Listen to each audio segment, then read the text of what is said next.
Welcome to the next lesson, Dealing with Hijackers. In this lesson, we're going to cover what is a hijacker and dealing with hijackers. So when it comes to a hijacker, Amazon is built to allow anyone to sell the same product. You see this when looking at branded product listings on Amazon. You will see that there are multiple sellers for the same product, usually at different price points. In this instance, sellers are competing to win what's known as the buy box on Amazon. This does not apply to us as private label sellers, as we own the brand we are selling and therefore own the buy box at all times.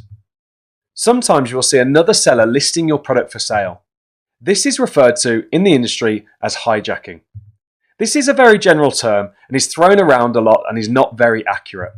In most cases, there is no malicious intent. It's simply someone listing an item for sale that they have not used. It might be a wholesale customer that you have sold a bulk load of units to, and you should ensure that you have it contracted that you own Amazon as a channel and wholesale customers are not allowed to sell your products on Amazon. In some cases, you may find unlawful sellers selling counterfeit versions of your product. And you will also find that Amazon relists returned items, which in turn creates a hijacking scenario. There are different ways to approach each scenario, and we can protect ourselves against counterfeit attempts.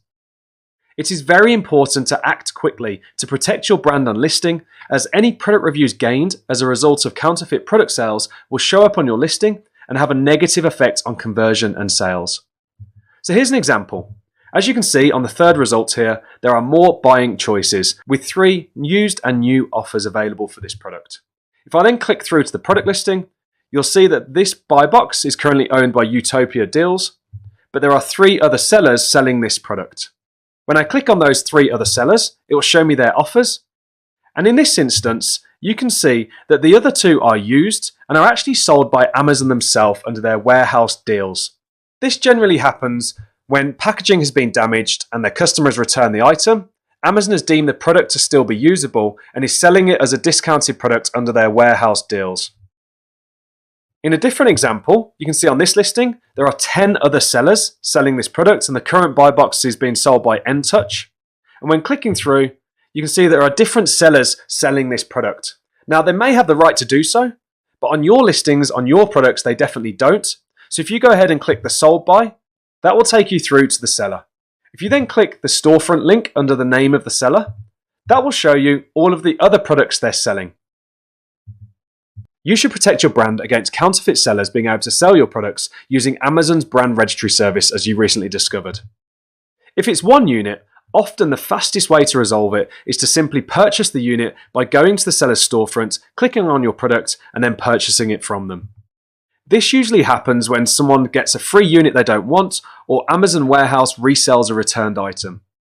You should disable this, however, within Settings, Fulfillment by Amazon, Refurbishment Settings, refurbish unsellable customer returns, and then set that to disable. This will stop allowing Amazon to sell returned units. In the instance it is a counterfeit item, or there are multiple items available from a seller, the first step is to send a warning to the seller, telling them to stop selling your products. This is known as a cease and desist letter. To do this, use the template available for download below, and then use the Ask a Question function on the seller's storefront. This generally works where there is no malicious intent, but is less effective with unlawful sellers. So when you click through to see who the seller is, you can see their Ask a Question box on the top right-hand corner. If the cease and desist letter does not work within 24 hours, order 1 unit of the product from the seller's storefront, and when you receive it, take photos and videos of you unboxing the product to use in a support case with Amazon. In most cases, the counterfeit items won't have your brand name printed on them or any other identifying mark, which will prove to Amazon it is in fact a counterfeit.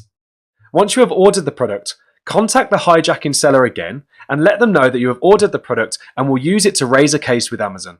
But you will cancel the order if they remove the products for sale from Amazon. Most opportunity sellers that do this know that Amazon will shut them down if this happens, and generally they will remove the product. If you still don't hear back from the seller, you can then use photos and videos of you opening the product and open what's known as an A to C guarantee refund with Amazon. And you do this from the account that you purchased the product from. This will allow you to report the counterfeit product. And then use the comments box to explain the details of the counterfeit item. To request a refund on the order from the Amazon account you purchased the unit from, go to Your Orders, locate your order in the list and click Problem with Order, Select any relevant problem from the list, select Request Refund, and then enter your comments in the text box explaining that the item is counterfeit and you own the original brand, and then select Submit. If you have a trademark for the brand, and preferably brand registry, you can report what's known as a trademark infringement to Amazon. If you go to Amazon Seller Central, click Help in the top right-hand corner, and search for Intellectual Property for Rights Owners, this will give you the latest instructions on how to do this, including all the documentation and proof that you need to submit to Amazon. In this lesson we covered, hijacking is a commonly used phrase within the industry when another seller is selling your product or a similar or counterfeit product on your listing on Amazon. There are different scenarios that this might happen, and it's important to act quickly to resolve the situation as it can have a negative impact on your listing through product reviews. And finally, there are different ways to approach getting the seller to remove the product from your listing. And in the next lesson, you will discover building a team that runs your business. I'll see you there.